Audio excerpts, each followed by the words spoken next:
पूजा के बाद आरती क्यों करते हैं? ईश्वर की पूजा से मन को प्रसन्नता और आत्मा को शांति मिलती है। श्रद्धा भाव से की गई पूजा पाठ में इतनी शक्ति होती है कि वह उपासक की सभी मनोकामनाएं पूर्ण कर देती है। लेकिन कोई भी पूजा बिना आरती के संपन्न नहीं होती, इसलिए पूजा के बाद आरती आवश्यक है। माना जाता है कि सच्चे मन और श्रद्धा से की गई आरती बेहद कल्याणकारी होता है। आरती को निरंजन भी कहा गया है। निरंजन का अर्थ है विशेष रूप से प्रकाशित करना, यानी देव पूजन से प्राप्त होने वाली सकारात्मक शक्ति हमारी मन को प्रकाशित कर व्यक्तित्व को उज्जवल कर देती है। धार्मिक मान्यताओं के अनुसार अग्निदेव को साक्षी मानकर उनकी मौजूदगी में की गई प्रार्थनाएं अवश्य सफल होती हैं। प्रकाश ज्ञान का प्रतीक भी है। भगवान प्रकाश और ज्ञान के रूप में ही हर जगह व्याप्त है। ज्ञान प्राप्त होने से अज्ञान रूपी मनोविकार दूर होते हैं, जीवन के कष्ट मिटते हैं। इसलिए आरती के माध्यम से प्रकाश की पूजा को परमात्मा का पूजा भी माना गया है।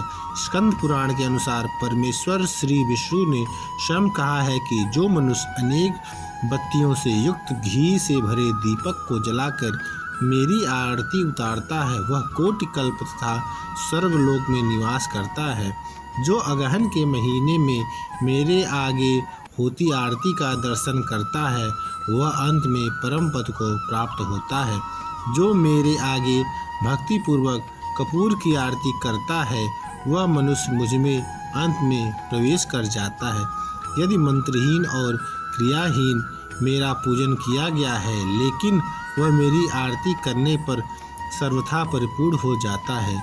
जो मार्गशीर्ष मास में कर्पूर से दीपक जलाकर मुझे अर्पण करता है, वह अश्वमेध यज्ञ का फल पाता है और अपने कुल का उद्धार करता है। माना गया है कि आरती करने से ही नहीं, देखने से भी बहुत पुण्य का लाभ मिलता है।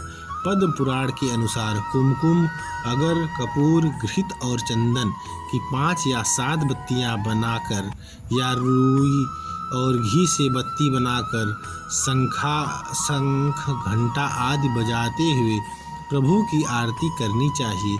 जो आरती ऊंचे स्वर और एक ही लय ताल में गाई जाती है, उससे पूरा वातावरण भक्तिमय और संगीतमय हो जाता है। यह माहौल हर स्थिति में तन मन को शांति देने वाला होता है। मान्यता है कि आरती दिन में 1 से 5 बार की जा सकती है, परंतु घरों में प्रातःकालीन और संध्याकालीन आरती ही की जाती है। अलग अलग देवताओं की स्थिति के लिए अलग अलग वाद्य यंत्र को बजाकर गायन करने से देवी देवता शीघ्र प्रसन्न हो जाते हैं और सदैव उनकी कृपा बनी रहती है। आरती के बाद दोनों हाथ से आरती ग्रहण करने के पीछे का तर्क यह माना गया है कि ईश्वर की शक्ति उस ज्योति में समा जाती है जिसे भक्त अपने मस्तक पर ग्रहण करके धन्य हो जाते हैं। आरती वह सुगम माध्यम है जिसके द्वारा देवी शक्ति को पूजन स्थल तक पहुंचाने का मार्ग मिलता है।